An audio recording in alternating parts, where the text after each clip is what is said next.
ఆ soul fragmentation ఎక్కువ ఉండేది నాకు. అంటే కంప్లీట్లీ మిస్సింగ్ పీస్ లాగా లైఫ్లో నేను ఉండేవాడిని. నా లైఫ్ నాకు నచ్చేది కాదు.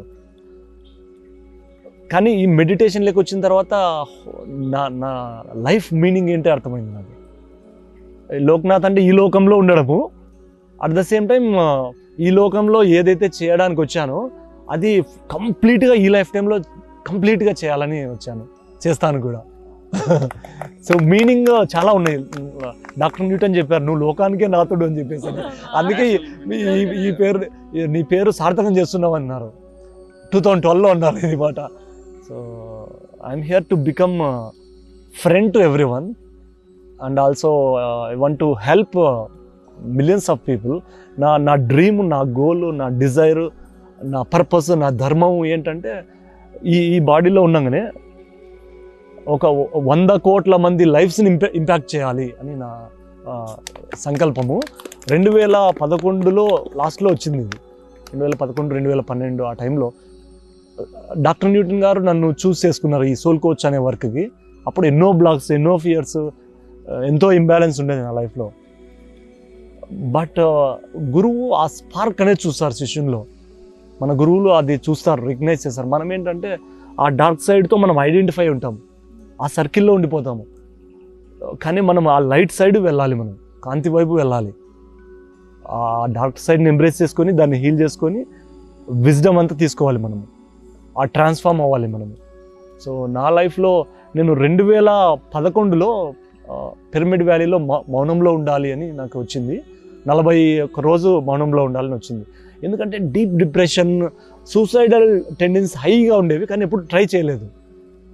ఇంకా లైఫ్ ఎండ్ చేసుకోవాలనే టైంలో కొంతమంది ఆర్ట్ ఆఫ్ లివింగ్ నుంచి, ఈషా ఫౌండేషన్ నుంచి, అట్లా డిఫరెంట్ స్పిరిచువల్ ఆర్గనైజేషన్స్ నుంచి అరకిల్లో వచ్చేవాళ్ళు. వీకెండ్లో వర్క్షాప్స్ అవి కండక్ట్ చేసేవాళ్ళు. సో ఒకసారి నేనంటే లైఫ్ ఎండ్ చేస్తే ఇంకా ప్రాబ్లమ్ సాల్వ్ అవుతుంది, ఎందుకంటే సఫరింగ్ ఉంది నాలో చాలా, ఇంకా చనిపోతే ఏముండదు సూసైడ్ చేసుకొని అని అనుకున్నాను. అప్పుడు ఒక డాక్టర్, ఒక లేడీ చెప్పారు, ఆయుర్వేదిక్ డాక్టర్ ఆవిడ. I'm always thankful to her. ఎందుకంటే ఆవిడ చెప్పడం ఏంటంటే, నేను చెప్పాను ఇట్లా నాకు చనిపోవాలని ఉంది, నాకు ఉండాలని లేదు, ఇంకా చనిపోతే ఇదంతా ఈ బాధ అంతా ఉండదు, దుఃఖం ఉండదు అని. ఆవిడ ఏం చెప్పారంటే, నువ్వు ఏదైతే నువ్వు సఫరింగ్ అని అనుకుంటున్నావో కరెక్టే, అది ఉండొచ్చు, కానీ నువ్వు అది ఒక కారణం ఉంది నీకు సఫరింగ్, దాన్ని క్లియర్ చేసుకోకపోతే మళ్ళీ నువ్వు ఎక్కడో చోట ఇంకో జన్మ తీసుకోవాలి, తర్వాత ఆ జన్మలో మళ్ళీ ఇట్లాంటి సఫరింగ్ నువ్వు వేరే ప్లేస్లో పుట్టచ్చు. కానీ ఏదైతే నువ్వు ఫేస్ చేయకుండా నువ్వు అవాయిడ్ చేయాలని చూస్తున్నావో, ఎస్కేప్ అవ్వాలని చూస్తున్నావు ఈ లైఫ్ నుంచి, అది మళ్ళీ ఫేస్ చేయాలి. నువ్వు చనిపోతే నువ్వు చాలా క్లారిటీగా ఉన్నావు చూడడానికి, నువ్వు వింటుంటే ఇంకా చనిపోతే ప్రాబ్లమ్స్ అన్ని సాల్వ్ అవుతాయని, కానీ నీ బాడీ చనిపోతుంది, నువ్వు చనిపోవు అనే ఒక జ్ఞాన విత్తనం నాటారు ఆవిడ. అక్కడ రియలైజేషన్ వచ్చింది నాకు.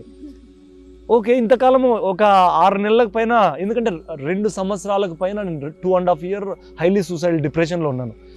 బెంగళూరులో వర్క్ చేసేటప్పుడు పెద్ద హాస్పిటల్స్ అన్నీ కలిశాను. ఫస్ట్ నారాయణ హృదయాలయ హాస్పిటల్లో, మాకు విప్రోలో ఉన్నప్పుడు ఒక సైకాలజిస్ట్ ఆవిడ, కౌన్సిలింగ్ చేసే ఆవిడ సజెస్ట్ చేశారు, నారాయణ హృదయాలయకు వెళ్ళు, నీకు సైకియాట్రిక్ హెల్ప్ అవసరం అని. మెడిసిన్ ఇచ్చేవాళ్ళు. అదే అయిపోయింది. కొన్ని నెలలు మెడిసిన్ తీసుకున్నాను. తర్వాత నెక్స్ట్ మళ్ళీ నాకు కొంతకాలం తర్వాత నిమ్హాన్స్ హాస్పిటల్కి వెళ్ళాను. అక్కడ సీనియర్ డాక్టర్స్ని అందరిని కలిశాను, వాళ్ళు కూడా అన్ని మెడిసిన్ ఇచ్చేవాళ్ళు. అట్లా ఒక 1 year పైన నేను ఆ మెడిసిన్ వాడాను. ఎందుకంటే నాకు హెల్త్ ప్రాబ్లమ్స్ ఏముండేటువంటి, నాకు మర్చిపోయేవాడిని కంప్లీట్గా. ఎట్లా అంటే నేను చాలాసార్లు బస్సు దిగవలసిన స్టాప్ ఆఫీస్ నుంచి వెళ్ళేటప్పుడు దిక్కోకుండా ఇంకా లాస్ట్ ఎలక్ట్రానిక్ సిటీలో ఉండేవాడిని నేను. ఇక్కడ ఆ ప్లేస్ వచ్చేసి ఎఫ్తో వస్తుంది ప్లేస్, అది నాకు గుర్తు రావట్లేదు ప్లేస్, అది చాలా కాలం అయింది బెంగళూరు వదిలేసి నేను. సో సిల్క్ బోర్డ్లో బస్సు ఎక్కేవాడిని, ఎలక్ట్రానిక్ సిటీలో దిగాలి. కానీ ఆ బస్సు అతిబిల్లికి వెళ్ళే బస్సు, అతిబిల్లిలో చాలాసార్లు దిగాను నేను. ఎక్కడ దిగాలి, లాస్ట్ కండక్టర్లు వచ్చి లేపి, నువ్వు లేయి స్టాప్ వచ్చిందంటే, ఏ స్టాప్ అంటే అతిబిల్లి, అంటే అతిబిల్లి ఎక్కడ ఉంది, అట్లా దిగిన సందర్భాలు ఉన్నాయి. నాకున్న ఆ సఫరింగ్తో నా ఇంటెన్షన్ ఏముండేదంటే, స్ట్రాంగ్గా నేను ఇంకా చనిపోవాలన్నా కూడా ధైర్యం, చనిపోవాలని రెడీగా వెళ్ళేవాడిని, కానీ ధైర్యం వచ్చేది కాదు. ఎందుకంటే చావాలని కూడా చాలా ధైర్యం ఉండాలి. అట్ ద సేమ్ టైమ్ ఈ spiritual non physical masters, spiritual guides ఎప్పుడు కంప్లీట్గా ప్రొటెక్ట్ చేస్తున్నారు నన్ను. ఆల్ దీస్ 12 years జర్నీలో చూశాను, వెరీ బ్యూటిఫుల్గా. తర్వాత ఇంకా ఆవిడ చెప్పిన తర్వాత నాకు అంటే ఈవెన్ ఒక బస్ కింద పడితే బెటర్, నాకు తెలియకుండా హిట్ చేసి చనిపోతాను అనేది. టాబ్లెట్స్ వేసుకుంటే బెటర్, సూసైడల్ ఇవి ఉంటాయి కదా స్లీపింగ్ పిల్స్, ఇంకా నిద్రలోనే పెయిన్ లేకుండా హ్యాపీగా చనిపోతాను. కానీ మరి ఆ టాబ్లెట్స్ వేసుకుని నిద్రలో అంతా ఇక్కడ పట్టేస్తుందేమో, గుండె పట్టేస్తుందేమో, ఇట్లాంటివన్నీ ఉండేవి అంతా కూడా. ఇంకా బస్సు హిట్ చేసి చనిపోతే బెటర్ అని అనుకుంటుండే. అరకెల్లో కొన్ని నెలలు చేసిన తర్వాత నైట్ షిఫ్ట్ వచ్చింది నాకు ఆఫర్. సో నైట్ షిఫ్ట్లో వాళ్ళు ఎర్లీ మార్నింగ్ అంటే షిఫ్ట్ అయిపోయిన తర్వాత వాళ్ళే డ్రాప్ చేసేవాళ్ళు 4:35 ఆ టైంలో. ఈ సూసైడల్ టెండెన్సీస్ అంటే ఒకసారి క్రియేట్ చేసింది కూడా యాక్సిడెంట్ అనేది. నన్ను డ్రాప్ చేసిన కారే అతను ఫుల్ ర్యాష్గా డ్రైవ్ చేసుకుంటూ వస్తున్నాడు. నేను దిగిన తర్వాత ముందుకు వెళ్ళి ఫాస్ట్గా వెనక్కి వచ్చాడు. తను తగిలేదు నన్ను, బట్ స్టిల్ టప్ మన వెనకల ఇంత లోతు, నడుము లోతు గుంత ఒకటి తీస్తున్నారు, ఏదో మ్యాన్ హోల్ రిపేరు మరి ఏదో కొత్త ఏదో వర్క్ చేయడానికి. అది టప్ మన ఆ గుంతలో పోయి పడ్డాను నేను. ఒక కాలు పైన ఉంది, ఒక కాలు లోపలికి ఉంది, అలా పడ్డాను నేను. నా పొజిషన్ చూసి ఆ డ్రైవర్ వచ్చి నన్ను లిఫ్ట్ చేసి తీశాడు. చాలా తిట్టాను కూడా అతన్ని. బట్ రూట్ కాజ్, ప్రతిదానికి రూట్ కాజ్ అనేది ఉంటుంది. ఎందుకు ఇట్లా జరిగిందని తర్వాత ఆలోచిస్తే నేను ఓకే, నా సూసైడల్ టెండెన్సీ, చనిపోవాలనే థాట్స్ అన్నీ మేనిఫెస్ట్ అవుతుంటాయి. కానీ మన ఎనర్జీ లేదంటే మనం చేయవలసిన కార్యం చాలా ఉంటాయి భూమి మీద, చనిపోము మనము. ఓకే, మాస్టర్స్ ఈ చిన్న దీంట్లో తప్పించారు, నిజంగా బస్ హిట్ అయ్యి చనిపోయేవాడిని నేను. అట్లా నాకు హెల్ప్ అయింది. సో ఆవిడ డాక్టర్ చెప్పిన తర్వాత ఇంకా చనిపోకూడదు, చనిపోతే ప్రాబ్లం సాల్వ్ కాదనేది నాకు క్లియర్గా అర్థమైంది. అంతవరకు చనిపోతే వెళ్ళిపోతుంది అనుకున్నాను. సో ఇంకా ఫోర్టీస్ హాస్పిటల్ కూడా వెళ్ళాను. ఫోర్టీస్ హాస్పిటల్లో ఏంటంటే నాకు బ్రెయిన్లో ఏదైనా ట్యూమర్ ఉందేమో, ఏదో ఉంది, అదంతా ఆ ట్యూమర్స్, క్యాన్సర్ ఏమన్నా వచ్చింది, బ్రెయిన్ క్యాన్సర్ వచ్చిందేమో అన్ని గూగుల్లో సెర్చ్ చేసేవాడిని. ఇట్లా సిమ్టమ్ ఉంటే ఏమి జబ్బు ఉంటుంది, లైక్ మర్చిపోతుండేవాడిని. మల్టిపుల్ పర్సనాలిటీ డిజార్డర్, స్కిజోఫ్రీనియా ఉందేమో, అబ్సెసివ్ కంపల్సివ్ డిజార్డర్ ఏమో. ఇది ఒకరోజు ఒక్కొక్క డెఫినేషన్ ఇస్తాను నా జబ్బుకి, ఇది నాకుంది అని. So that I feel happy, ఎందుకంటే ఏం జరుగుతుందో తెలియట్లేదు. ఇంకా అవి ఉన్నాయనుకొని ఆ ఫోర్టీస్ హాస్పిటల్లో నా బ్రెయిన్ స్కాన్ చేయండి అంత చెప్తే వాళ్ళు అవసరం లేదన్నారు డాక్టర్. ఆయన మంచి డాక్టర్ ఆయన. సో మంచి డాక్టర్లు కూడా ఉంటారు, లైక్ మన డాక్టర్ ఉన్నారు మంచి డాక్టర్. సో ఏంటంటే ఆయన ఏం లేదు, బట్ నీ అనుమానం కోసం నేను బ్రెయిన్ స్కానింగ్ చేస్తాను, ఎంఆర్ఐ సిటీ స్కాన్ అవి చేశారు. ఎంఆర్ఐ స్కానింగ్లో అంతా నార్మల్ ఉంది, కానీ too much anxiety, too much tension, too much thinking వల్ల బ్రెయిన్ కెమికల్ ఇంబ్యాలెన్స్ ఉంది, నువ్వు కొంత మెడిటేషన్ చేస్తే బెటర్ అని అన్నారు ఆయన. 2 years తర్వాత, అంటే డాక్టర్లు అన్నీ తిరిగిన తర్వాత. మెడిటేషన్ అని తెలుసు అప్పుడే, 2010లోనే స్టార్ట్ అయింది జాబ్ కంటే ముందే, కానీ కంటిన్యూగా డీప్గా చేయలేకపోయాను నేను. సో ఆ టైంలో నేనేంటంటే పిరమిడ్, అంటే నా మౌనం జర్నీ 41 days స్టార్ట్ అయ్యే ముందు మౌనం స్టార్ట్ చేయాలని అనుకున్నప్పుడు పిరమిడ్ వ్యాలీలో ఇంకా నాకు హోప్ లేదు. అంటే చనిపోవాలనుకుంటే చనిపోవడం కూడా కష్టమే, మళ్ళీ చనిపోయినా మళ్ళీ ఇదే అంట. ఇప్పుడే పెద్ద స్టోరీ నడుస్తుంది, పెద్ద డ్రామా నడుస్తుంది, daily serial, unending serial 2 years నుంచి అండ్ 23 years నుంచి జరుగుతుంది. ఇంక ఇది ఎప్పుడు ఎండ్ ఎప్పుడు అని నాకు క్వశ్చన్స్ వచ్చాయి. అప్పుడు ఆ టైంలో పిరమిడ్ వ్యాలీలో పిరమిడ్ ఎంట్రీ ఇలా ఉంటుంది కదా, బ్యాక్ సైడ్ నేను వెళ్ళి ఐ సరెండర్డ్, ఇట్లా పెట్టేసి హ్యాండ్స్ ఇట్లా పెట్టేసి I was looking at the sky. ఇట్లాంటి టైంలోనే exactly. So dear God, dear universe, నాకు ఐ హ్యావ్ దిస్ పెయిన్, ఏడుస్తున్నాను, కళ్ళని లాగట్లేదు. ఒక 1/2 hour 45 minutes ఏడుస్తూనే ఉన్నాను ఇట్లే నిల్చొని. నాకు ఏం చేయాలో తెలియదు. ఇంతవరకు చనిపోతే ఇంకా ఎండ్ అవుతుంది అనుకుంటే చావు కూడా లేదన్నారు. మరి నేను ఎట్లా, నాకు హెల్ప్ లేదు. అందరూ మెడిటేషన్ చేయని చెప్పేవాళ్ళు. ఇంకా ఐ టోటలీ కంప్లీట్ సరెండర్. అప్పుడు సరెండర్ అంటే ఏంటో కూడా తెలియదు. It was deep surrender. ఇంకా చేతులు ఇలా పెట్టేసి ఇలా చూస్తూ, నన్ను కాపాడు, ఏదో ఒకటి హెల్ప్ చేయి, నువ్వే నాకు దిక్కు, ఏ రూపంలో ఉన్నావో తెలియదు, నువ్వు దేవుడు అంటారు, కొంతమంది అల్లా అంటారు, కొంతమంది జీసస్ క్రైస్ట్ అంటారు, ఆంజనేయ స్వామి, అందరూ యూనివర్స్ నాకు హెల్ప్ చేయని చెప్పి నేను ఐ బౌ డౌన్, సరెండర్ అయ్యాను కంప్లీట్గా. ఒక 1/2 hour పైన ఇట్లా ఉన్నాను, నాకు హెల్ప్ కావాలని. ఆ టైంలోనే నాకు బెంగళూరు పిరమిడ్ వ్యాలీలో, అప్పుడు ఆ పిరమిడ్ ముందరే మనకు లైబ్రరీ ఉండేది. ఆ లైబ్రరీలో అరుణ మేడం అని ఒక ఆవిడ పనిచేసేవాళ్ళు. ఆవిడతో బుక్స్ తీసుకొని చదువుతూ ఉండేవాడిని నేను వెళ్ళినప్పుడల్లా. ఒకసారి ఆవిడ యాంఫీ థియేటర్ దగ్గర కూర్చున్నప్పుడు ఆవిడ దగ్గర వెళ్ళి బోర్ని ఏడ్చాను.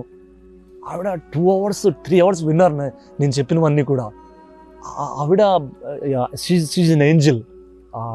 గాడ్స్ గైడ్స్ అందరూ పంపించారు ఆవిడని నా లైఫ్లోకి.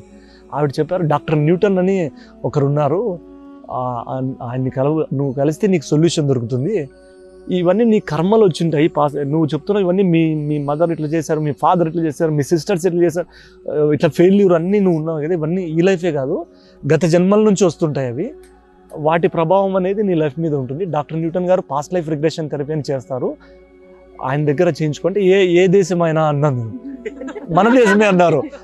ఎక్కడ మరి ఆయన్ని కలవాలంటే ఎక్కడ ఏ స్టేట్కి వెళ్ళాలంటే తెలుగు రాష్ట్రమే, ఆయన తెలుగే అతనే అని చెప్పన్నారు ఆయన. కాకపోతే కలవాలంటే కొంచెం కష్టము, ఆయన బిజీ షెడ్యూల్స్ ఉంటాయి, ట్రావెల్ చేస్తుంటారు అని చెప్పారు. సో నేను ఇంటికి రూమ్ అంటే వ్యాలీలో నుంచి వెళ్ళగానే ఇంకా అప్పటికి స్మార్ట్ ఫోన్ ఇదంతా లేదు నాకు. నా కంప్యూటర్ ల్యాప్టాప్ ఓపెన్ చేసి గూగుల్లో డాక్టర్ న్యూటన్ అని టైప్ చేశాను. యూట్యూబ్ వీడియోస్ వచ్చాయి కొన్ని. ఒక వీడియో క్లిక్ ఇచ్చాను. ఆ వీడియో క్లిక్ ఇవ్వగానే డాక్టర్ న్యూటన్ గారు షేర్ చేస్తున్నారు. ఆయన ఆ వాయిస్ వినగానే, ఆ ఫేస్ చూడగానే ఈ పర్సన్ నాకు తెలుసు, లైక్ హౌ యూ సెడ్, ఈ పర్సన్ నాకు తెలుసు, ఎక్కడ చూశాను నేను గుర్తు చేసుకోవడానికి ఆల్మోస్ట్ 1 month ట్రై చేశాను నేను. ఎక్కడో ఒక్కొక్క వీడియోని 100 సార్లు తక్కువ చూసి నేను. అప్పటికి అరౌండ్ 12 to 15 వీడియోస్ ఉండేవి, ఇప్పుడు hundreds of వీడియోస్ ఉన్నాయి సార్వి.